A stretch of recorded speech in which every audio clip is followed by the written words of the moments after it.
Elmer by David McKee. There once was a herd of elephants. Elephants young, elephants old, elephants tall or fat or thin, elephants like this, that or the other, all different but all happy and all the same colour. All that is except Elmer. Elmer was different. Elmer was patchwork. Elmer was yellow and orange and red and pink and purple and blue and green and black and white. Elmer was not elephant colour. It was Elmer who kept the elephants happy. Sometimes he joked with the other elephants, sometimes they joked with him. But if there was even a little smile, it was usually Elmer who started it. One night Elmer couldn't sleep for thinking, and the think was that he was thinking was that he was tired of being different. Who ever heard of a patchwork elephant, he thought. No wonder why they laugh at me. In the morning, before the others were really awake, Elmer slipped away quietly, unnoticed. As he walked through the jungle, Elmer met other animals. They always said, "Good morning, Elmer." Each time Elmer smiled and said, "Good morning." After a long walk, Elmer found what he was looking for, a large bush. A large bush covered with berries, a large bush covered with elephant-coloured berries. Elmer caught hold of the bush and shook it so that the berries fell to the ground.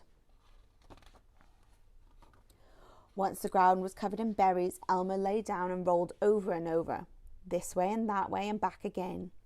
Then he picked up bunches of berries and rubbed himself all over, covering himself with berry juice until there wasn't a sign of any yellow or orange or red or pink or purple or blue or green or black or white. When he had finished, Elmer looked like any other elephant. After that, Elmer set off back to the herd. On the way, he passed the other animals again. This time, each one said to him, "Good morning, elephant," and each time Elmer smiled and said, "Good morning," pleased that he wasn't recognized. When Elmer rejoined the other elephants, they were all standing quietly. None of them noticed Elmer as he worked his way into the middle of the herd.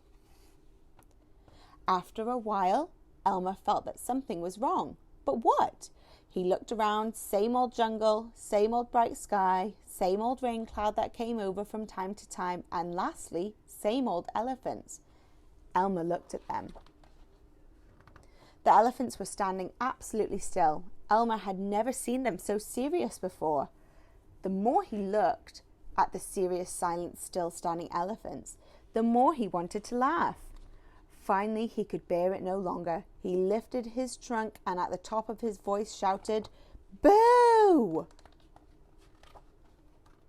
The elephants jumped and fell all ways in surprise. "Oh my gosh and golly," they said, and then saw Elmer helpless with laughter. "Elmer," they said, "it must be Elmer." Then the other elephants laughed too, as they had never laughed before. As they laughed, the rain cloud burst, and when the rain fell on Elmer, his patchwork started to show again. The elephants still laughed as Elmer was washed back to normal. "Oh, Elmer," gasped an old elephant, "you've played some good jokes, but this has been the biggest laugh of all. It didn't take you long to show your true colours." "We must celebrate this day every year," said another. "This will be Elmer's Day. All elephants must decorate themselves, and Elmer will decorate himself elephant colour." That is exactly what the elephants do. One day a year they decorate themselves and parade. On that day, if you happen to see an elephant, ordinary elephant colour, you will know it must be Elmer. The end.